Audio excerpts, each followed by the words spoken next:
All right, everybody, welcome to the Sway Stage. So, for generations, black men have been taught how to survive, but not always how to heal. Today, JuVan Langford challenges us to rethink strength, embrace vulnerability, and discover the road to wholeness. Please welcome JuVan Langford. What's up, Essence? What's up, y'all? How y'all doing today? Doing well? It's my first time at Essence, so I gotta get comfortable. I gotta warm up if you guys don't mind. My name's JuVan Langford. I go by Juvie. I wanna thank you guys for being here today. You could be anywhere. You chose this stage, so it says a lot. I thank you. I'm originally from the East Coast. I'm here at Essence to share a story with you guys today, okay? I'm a language artist, and what that means is I give language to what most people only feel. I'm in the business of the healing arts, okay? I create spaces for fathers and sons around the globe. Healing spaces, emotional recovery spaces. Why? It's my story, my backstory, my father. I lost my dad as a kid, and I spent my life, my childhood being deeply hurt by men. But I did something about it. I would use my adulthood to create emotional recovery spaces to support specifically those boys and men that I was hurt by. I realized something, sitting with boys and men around the globe, that the world's greatest challenges are the direct result of dysfunctional men. And I believe that men are dysfunctional because they're living at war within their minds and hearts. And they're being asked to perform without first being given a place to practice. So that's my statement, that's why I'm here, right? Suede has invited me on the stage, Essence invited me on the stage to talk to you guys about some very important topics. But I brought something with me today. I'm not alone. I brought this suitcase with me. This is a briefcase. So if you guys don't mind, I'm gonna get right to business. Is that okay? All right. So I'm in the business of the healing arts. This suitcase right here contains a message that I learned over 20 years of traveling the globe, 41 countries, 6 continents, doing emotional recovery work with fathers and sons. So backstory, inner city kid, adopted at 5 years old. I lost my dad to leukemia. My mother struggled with a substance abuse issue. By 6 years old, I was adopted. Went through the whole system, mental, psychological, sexual abuse. Had a lot of conversations around identity. I found basketball was a sport. Track, played football, got lost. Classic black boy story, right? And sports was the saving grace. It was my kinship, it was my community, my connection. I would get to my senior year of college. Skidmore College I went to, double major, international business and Spanish, right? Get to my senior year and I would have a mental breakdown my senior year. I didn't have a plan for my life. You see, speaking with men for 20 years, I learned a lot about men. But I learned a lot about women from those men. You know what I learned? Is that women don't follow men. Women don't necessarily trust men. They trust and follow plans, and most men are living without them. And so I'm here today to share my plan and what I'm up to. Is that okay? Yeah? Okay. So we'll get back to this in just a second. My senior year of college, I had a little bit of a moment. Can y'all say moment with me? Have y'all had a moment before? We had a moment, yes. Hold on. Because I felt that. I gotta give you some love. You had a moment? I had a moment. Mwah. I had my moment You at had 47, yes. I had my moment senior year of college, and I had a few more after that. But my senior year of college, I had this moment where I said, what every young man says at some point in his life, I need to talk to a man. I reached my senior year of college and I realized I had been raised by women my whole life and that I had a psychology of a black woman. And I needed support, I needed holding, I needed witnessing, and that wasn't available to me. So I called the only man I knew, my grandfather, retired cop, Massachusetts State Police, 30-year vet. I said, Papa, I need to talk to you, I need to talk to a man. He said, come spend the weekend with me. 3 days, Cape Cod, I spent with him. Those 3 days passed, and he interrogated me in true cop fashion for 3 days. And when those 3 days ended, I would go home and then go back to college to graduate. And in the mail came a 4-page handwritten letter on blue line paper, a letter that changed my life forever. And I thought to myself, after 3 days with Papa, the cop, what could he possibly say in a letter that he didn't say in 3 days? Well, everything that he couldn't say. The letter changed my life. I would go to college, I would graduate, I would move to Los Angeles. And I would start a nonprofit organization called The Mentor, MENTOUR. I was going into schools and we were doing emotional recovery work with boys and men. A lot of steam in LA, a lot of momentum. And a lot of men started asking, hey, how can I come out and join? How can I come out and come to the workshop? And I said, hey, get fingerprinted, follow the process. What I soon realized, the men who were coming to support me with the boys, they needed more help than the boys themselves. Sleeping out of their cars, cheating on their partners, struggling through everyday life circumstances. Their circumstances were bigger than them. And I found some commonalities that all of them were really up against the same three enemies, the same three opponents: identity, intimacy, and integrity. They were in one or more of those crises at any given time, right? So, the mentor changed my life. I traveled the globe, 6 continents, 41 countries, facilitating, training, coaching, mentoring boys and men. First everyday boys, then their fathers, then a couple athletes, politicians, heads of state. I became the man behind the men. So much so they started calling me the corner man. Anybody love boxing? And boxing, the corner man's the number 2, right? He can never enter the ring. But when that bell goes off, he's putting you on game and where your blind spots are. That's what I was doing for these men. I was going into the dark corner and I was listening to them. I was listening to them. And I realized that they're not listened. Our men are not being listened to. That is not a problem, it is the problem. And we need a space. We need a space. So my job is, I believe the world's greatest challenges are the direct result of dysfunctional men. Men are dysfunctional because they live at war in their minds and hearts. And there are insufficient places for them to practice, but plenty of places for them to perform. So I am creating the world's largest practice field for emotional recovery for fathers and sons. When the pandemic hit, the corner man, he couldn't coach, train, get on planes, trucks, buses, sign NDAs with professional athletes. The corner man ended up in the corner.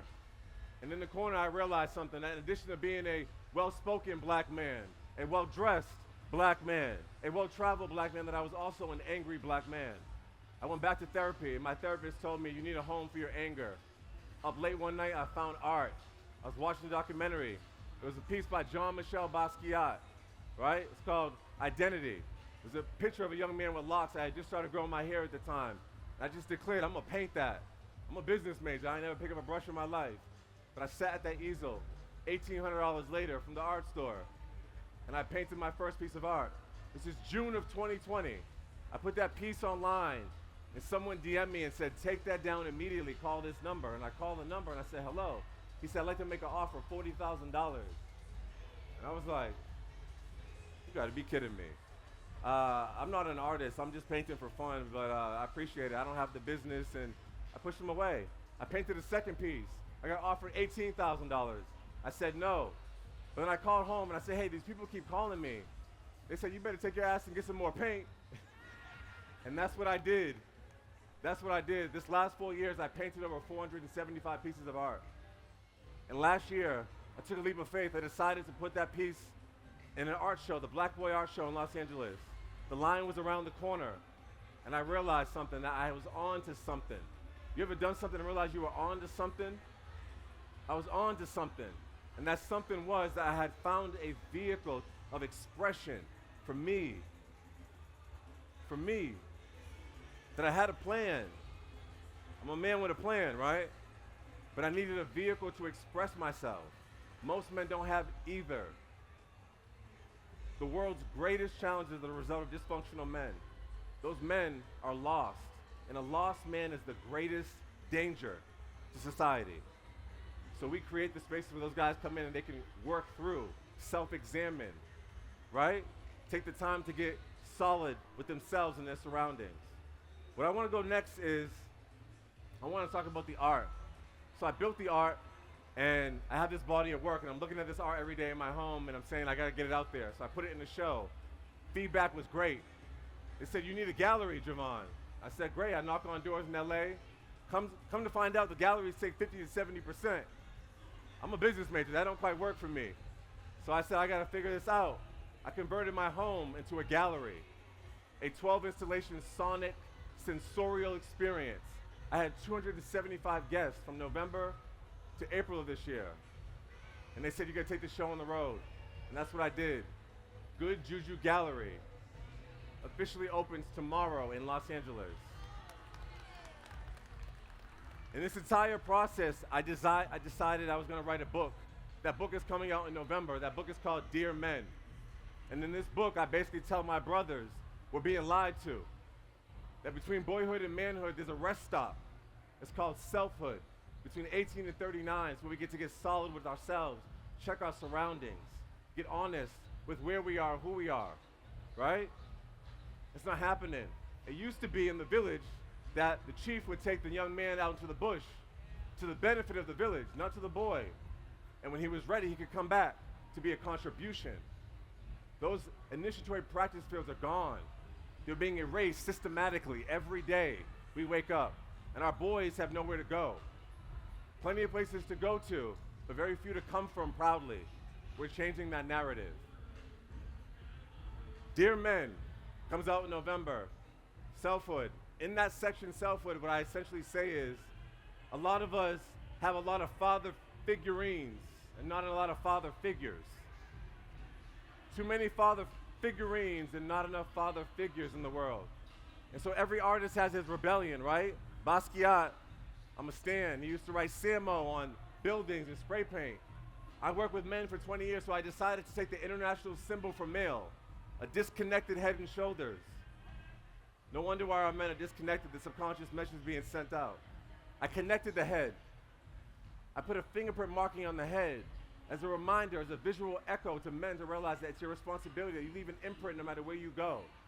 I put the bold blue lines, the letter from my grandfather, on the chest of these figures as a reminder for men to express yourself and for the world to understand that we need to live in a space where we can listen to the deepest truths of our fathers, our sons, our brothers, etc.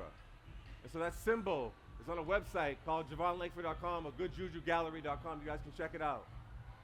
But I share that with you because that body of work, I didn't build this body of work for JuVan to make money. I built it to the benefit of a mission.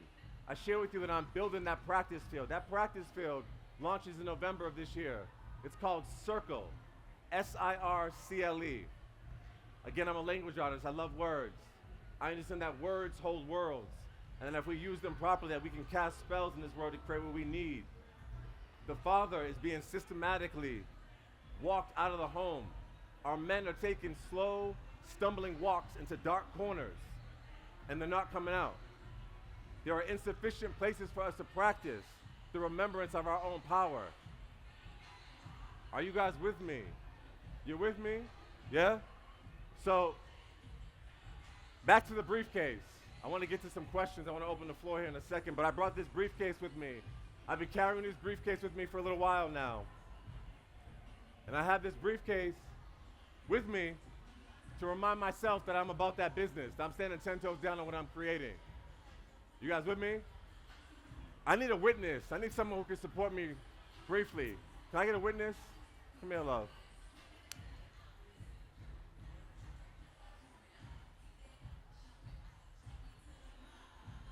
What's your name? Chandra with a C. I love that. I'm Juvie with a capital V. And they better get it right. They be wise to remember, right? I want you to hold that for me. A little weight to it. Yeah? In that briefcase, what you're holding is 20 years of field research. 20 years. Stories of fathers, sons, brothers, men that I have held in my hands who have told me they don't know who they are, what they want, or where they're going. In that briefcase are deep truths. In fact, the deepest truth that I learned while spending time in dark corners with men my entire adult life. And I want you to know exactly what that is. Will you support me with this?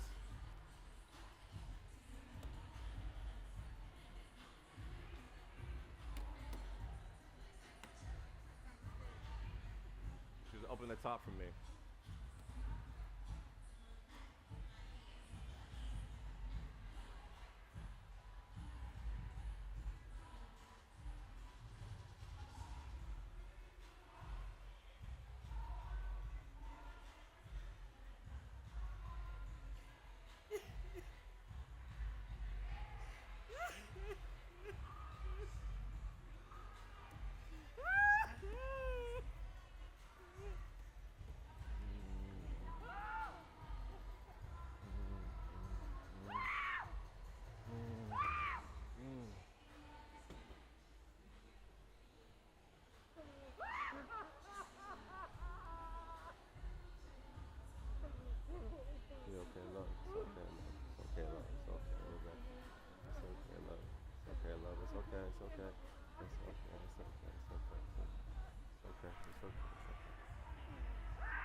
Okay, love. Breathe for me. Breathe for me. Breathe for me. Breathe for me. Breathe for me. You breathe. It's okay. Yeah, you okay? Yeah. It's in your bag. It's in your bag. Okay.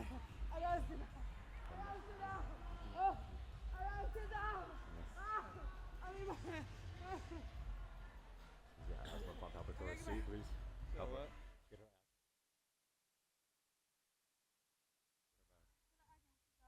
Okay, come on. Come back. There you go. Get your pump. There you go, baby.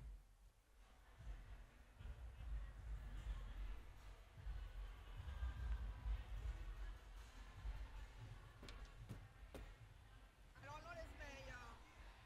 He came here to work for Reverend something. I do not know this man. My first time seeing this man, right here. I don't know this man. Okay? First time. My first time in here. It's not it. Okay? When we tell y'all something is wrong with us, listen. It's never a stranger. It's always a family member. Listen.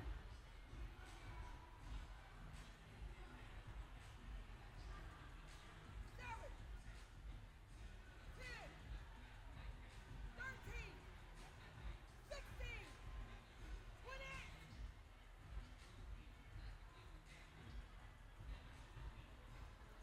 Thank you for being here, my love. I had a Need some mental love. breakdown 47. I'm walking down the street. Manhattan. Do anyone know where Manhattan Street at? No clothes on. They put me on nosy neighbor. Put me on nosy neighbor now. Me and love. Thank you so much for your share. Thank you for being here. Good. Okay, guys.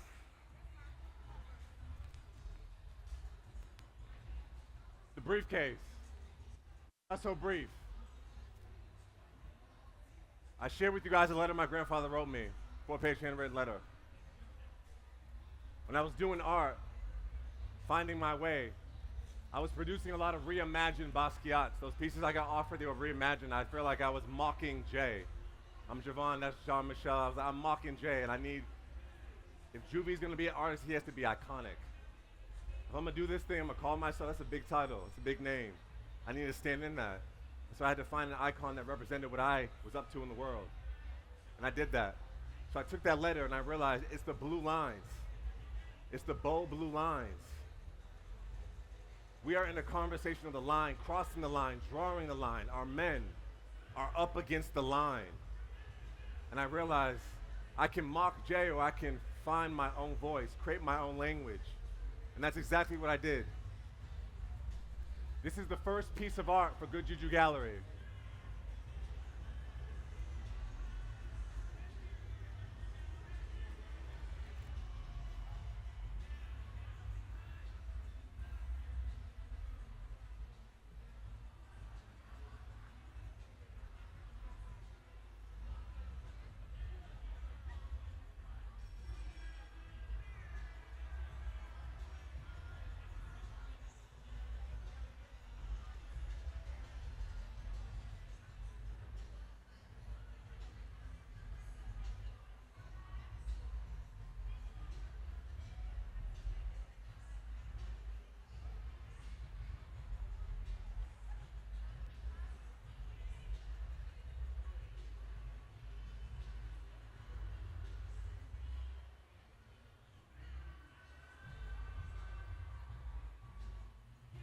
The piece of paper says, look how far I had to go to get your attention. That's what our men are saying deep down inside. Your brothers, your sons, your husbands, they don't feel listened. And it's not your job. I was raised by a black woman who left her mothering post to father me. So I had neither. And that's the story. A lot of our boys are being raised by angry women, right? A lot of our boys are being raised by women who have been hard done by, who were put in places of responsibility they weren't ready for yet. That narrative gets to change. My name is JuVan Langford. I'm a language artist. I'm the founder of Good Juju Gallery. I'm the author of Dear Men. And I'm here for our fathers, our sons, and the relationship that exists between them. I'm going to wrap up here and I'm going to open the floor for some questions. I thank you for being here. I thank you for listening to me, for witnessing me.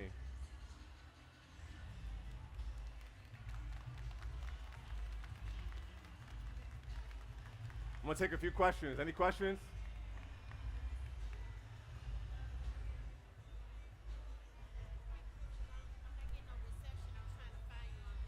Yes, social media is just my first and last name. It should be on the screen somewhere.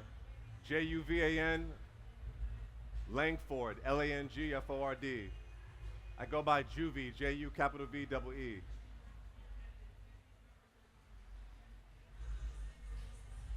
Essence, it's been a pleasure. I thank you for having me. See you guys soon. Oh, question. Go ahead, sir. Come again. Oh, thank you, sweetheart.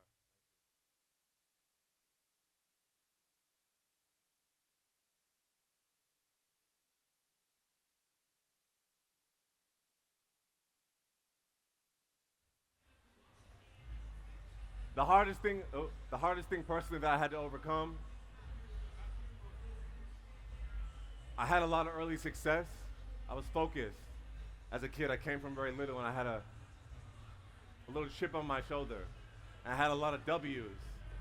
And during the pandemic, when I was building all this, creating all this, I had 3 life events that really changed my life. I was in a relationship, I thought I was gonna get married, have kids, and start my family, and it came to a screeching halt. I had a best friend. It took a lot to call him a best friend. As men, it gets awkward as we develop connections as we get older, you know? So I really, really connected with this young man, and we built this bond. It was very powerful. He took a vacation, jumped in the ocean, never came out. I needed a new change of life, change of scenery. So I got into real estate. Learned a very valuable lesson in real estate. $500,000. Life savings through a deal, not paying attention, in business with another black man. So I had a lot of things that happened back to back. And that's how the corner man ended up in the corner. And I would say the hardest thing is the surrendering and the acceptance of that L. And not trying to turn it into another W, but owning that the L is required in leadership. Thank you. One last question. I hear you. What was in the letter? Good question. Last question. He said, what was in the letter that my grandfather wrote me? That letter will never be public domain. That letter is the antithesis of my entire body of work. So I'm going to piecemeal the wisdom out of it into exhibitions, activations, etc. My exhibition is called Piecemeal, P-E-A-C-E -mail, M-A-L-E, as a result of the letter. It was a triple entendre. But the letter changed my life. I hope to see you at a gallery or sitting near you. We'll be on the road. Good Juju Gallery is also a residency, so we're looking for a home and traveling with it. So we set up shop, roll up our carpet, run programming for boys and men, so for teachers, educators, those of you who are involved. Also looking for angels to invest in stuff, and the art is now for sale. So goodjujugallery.com. Look forward to seeing you guys, speaking with you soon. Signing off.